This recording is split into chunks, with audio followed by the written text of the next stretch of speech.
Okay, thank you. And yes, in response to all those people that are watching on the internet, there have been lots and lots of questions, in particular Davos talk about methotrexate, so hopefully I'm going to cover some of those in this talk. First of all, there's been a huge change in the way we diagnose ectopics over recent years, and then obviously now in the management of them. Historically, ectopics were only diagnosed at post-mortem. Then we started doing laparotomies for them. Then obviously in the 1970s, we started using laparoscopy. And then more recently, we're now diagnosing them on ultrasound. And now that women can perform these very highly sensitive home pregnancy tests that mean that they detect that they're pregnant even before they've missed a period, we're actually now even picking up ectopic pregnancies in asymptomatic women. So obviously, surgery is not always the most appropriate treatment for these women. Now, obviously, we still need to treat some surgically, and the mainstay of treatments for those are either salpingostomy or salpingectomy. Obviously, there's still indications for performing a laparotomy, but we tend to try and favour the use of laparoscopy. And non-surgical management can basically be split up into medical or expectant management. Now, medical management, a number of drugs have been looked at for the medical management of ectopic pregnancy, such as potassium chloride, mifepristone, actinomycin D. But I think the one that we all know most about, and the one that's most commonly used, is methotrexate. And this is a chemotherapeutic drug. It binds to the enzyme dihydrofolate reductase, and it obviously interferes with DNA synthesis, and it's meant to target rapidly producing cells, such as in trophoblast. And it can be used both systemically and locally in both the treatment of tubal and non-tubal ectopics. And I think really for the remainder of this talk, I'm really concentrating on management of tubal ectopics rather than non-tubals. So if we're giving it systemically, there are two main ways in which we can give it, either as a single dose or multiple dose. And I'll talk about these regimes in a minute. Or we can give it locally, either injected laparoscopically, or we can give it intraamniotically under ultrasound guidance. So first of all, talking about systemic. Now, I think certainly in the UK, the most favoured route of administration is giving it as a single IM injection, according to this single-dose regime that was developed by Stovall almost 20 years ago now. And just involves a single dose of 50 milligrams per metre squared on day 1. We then take HCG levels on day 4 and day 7, and we're looking for a greater than 15% decrease in the HCG levels.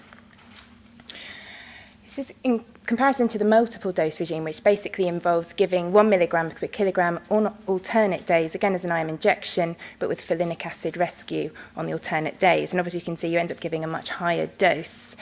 And you're looking for about a 15% decrease between two measurements of HCG, which tend to be taken every other day.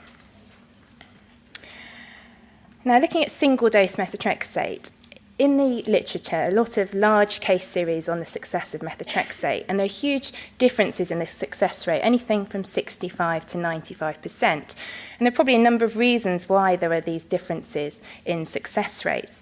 It depends on the presenting HCG levels in the people in the study. We know that success is lower at higher HCG levels.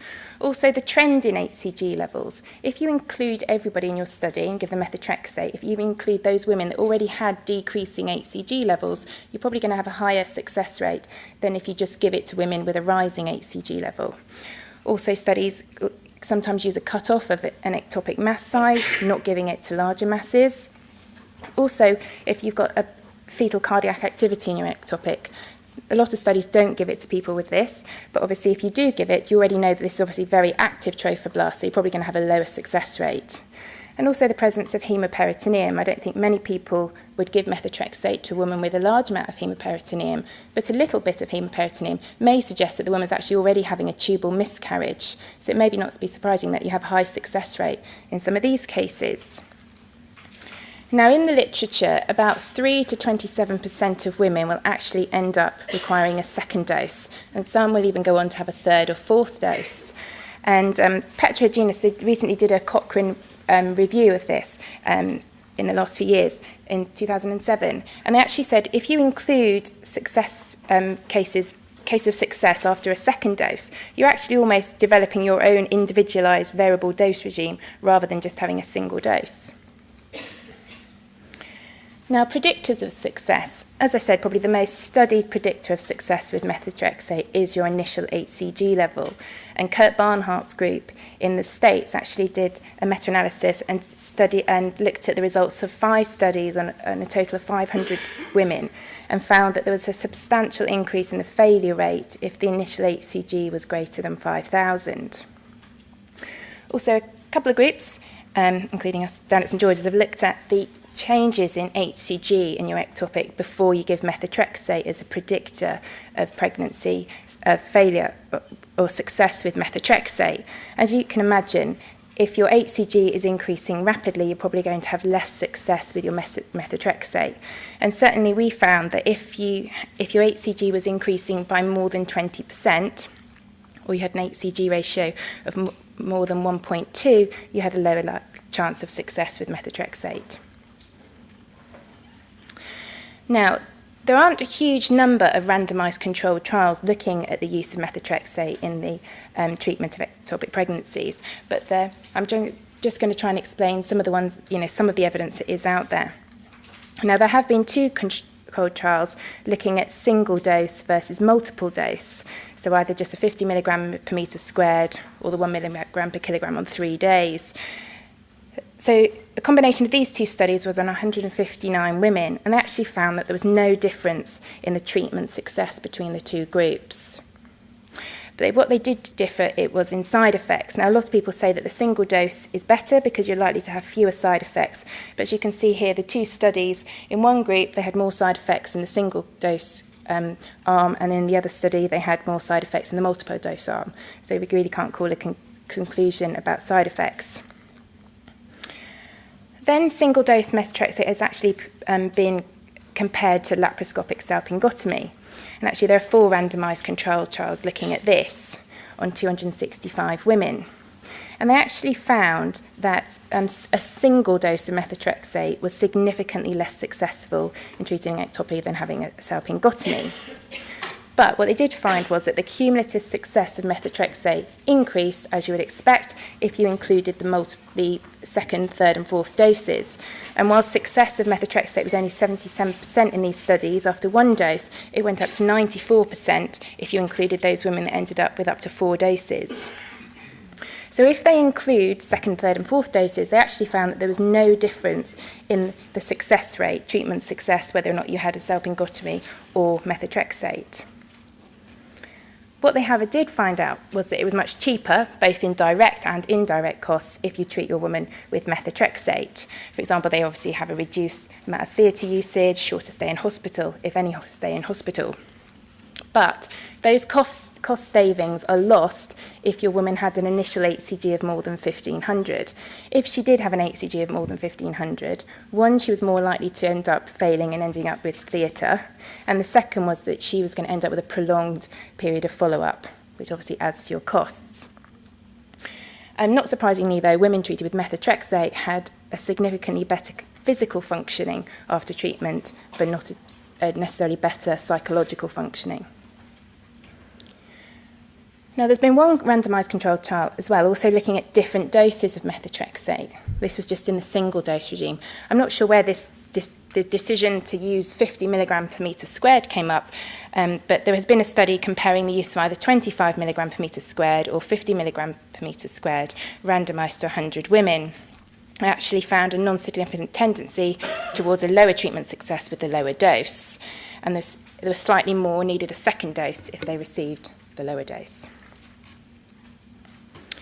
Now, the use of mifepristone with methotrexate, there are 2 randomised controlled trials looking at using either methotrexate alone or in combination with 600 milligrams of the antiprogesterone mifepristone, and actually found that it was actually, you're more likely to have successful outcome if you use mifepristone with your methotrexate, which I find interesting because that's not something I've ever done, is use mifepristone with it, and I wonder why there isn't more out there in the literature looking at the use of mifepristone with methotrexate if it does lead to an increased success.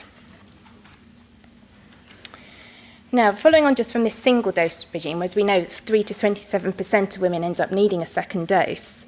Well, Kurt Barnhart's group in the States, they developed a 2-dose regime, which they published on in 2007, where they actually decided to give 2 single doses on day 0 and day 4. So obviously, you're choosing to give more injections than according to the single-dose regime, but nowhere near as much methotrexate as compared to the multiple-dose regime. And they actually had a success rate of 87%. So obviously this could be a good way of kind of combining the 2 regimes. Now moving on to locally injected methotrexate. Now, local treatment administered under ultrasound guidance has been shown to be significantly better than just giving it at the time of laparoscopy. That's because at ultrasound guidance, you can actually inject it straight into your ectopic mass or your ectopic sac. Whereas if you're giving it at the time of laparoscopy, you're effectively just injecting it blindly into the fallopian tube, hoping that you're hitting the right bit of the ectopic.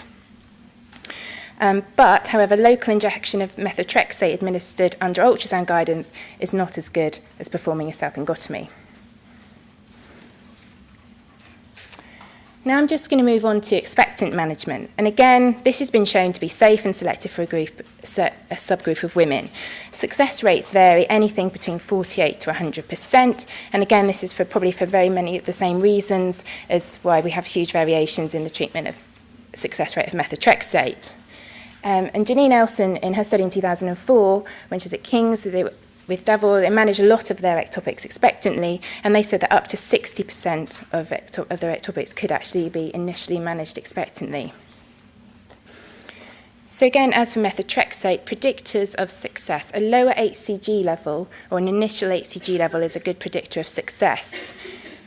In Janine Elson's study, she found that 96% success if the initial HCG was less than 175, and that went up to 21% if the HCG was above 1,500, and interestingly, it was 0 if the HCG was more than 1,500 and the woman was more than 42 days pregnant. A decreasing trend in HCG levels is also a good predictor. As you can imagine, if we're expectantly managing an ectopic, we want the HCG level just to spontaneously decrease. So if it's already decreasing, that's a good sign. But we actually found that you want it to decrease by more than 20% over the initial 48 hours. The absence of an ectopic gestational sac is also a good predictor, and a longer time from the last menstrual period. There are very few studies actually looking at expectant management, but there is one randomized controlled trial where it was a double-blind placebo-controlled trial where they compared expectant management to low-dose or methotrexate, just 2.5 milligrams a day for 5 days. It was on 60 women, and they found there were similar success rates in both groups. But the problem with this study, both of them were effectively placebo or not intervening because the dose of methotrexate was so low. There wasn't obviously going to be a huge difference. And the Cochrane review, published in 2007, showed that actually there isn't enough information out there to completely evaluate expectant management. We need more randomized controlled trials. And certainly a multi-centre trial is currently underway in the Netherlands to assess whether expectant management in women with ectopic pregnancy with a low or plateauing HCG level is an alternative to methotrexate. So the results of that will be interesting. Now, I think one of the most important things when deciding how you're going to manage an ectopic, obviously we have to consult the woman. And I think most women would want to know, well, what's going to give me a baby next time round? So they want to know, what is not going to affect their fertility. Now, assessment of fertility after an ectopic pregnancy is quite different because, one, not every single woman with an ectopic is going to try and get pregnant again. And there are also other ways of doing it, such as assessing tubal patency on HSG. That still doesn't tell them whether they're going to get pregnant. We might be able to show that they've got a patent fallopian tube after medical expectant management, but it's not going to tell them whether they're going to get pregnant. But a recent systematic review and meta-analysis by Ben Mull has actually shown there's no difference in the subsequent fertility depending on which of the 3 treatment options is used, whether either medical, surgical, or expectant.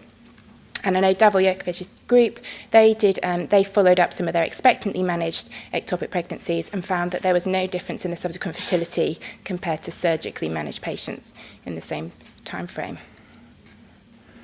So I just put this up here just to kind of summarise, or a kind of flow diagram that I like to look at for management of ectopics. We've got to remember that there are those cases of ectopic pregnancy that are in pain, they're hemodynamically stable, or they have an HCG of more than 5,000, which we know is not likely to be successful with methotrexate.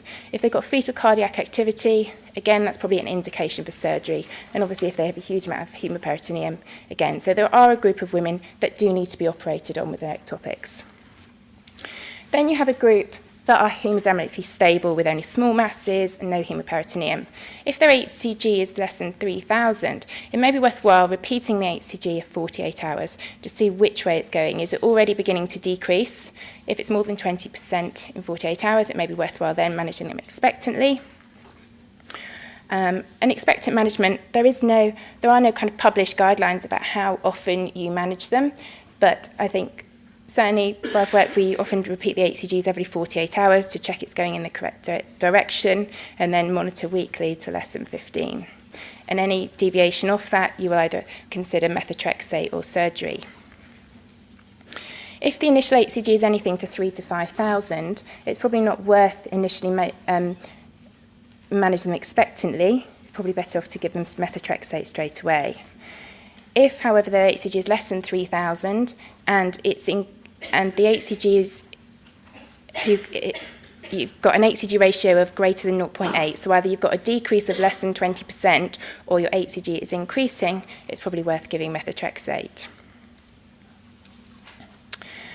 And this was something that got from this American Association of Reproductive Medicine, where they actually look at some recommendations for conservative management. And I think these are just all things that we've got to bear in mind, that although we may think on paper a woman is suitable for expectant or medical management, we've got to remember that it's got to be a compliant patient. And also, these people need a lot of advice. There are things we have to tell them to avoid, especially if they're having methotrexate, to avoid alcohol, non-steroidals, etc. And then obviously there are not a lot of blood tests and things that we need to do to follow them up.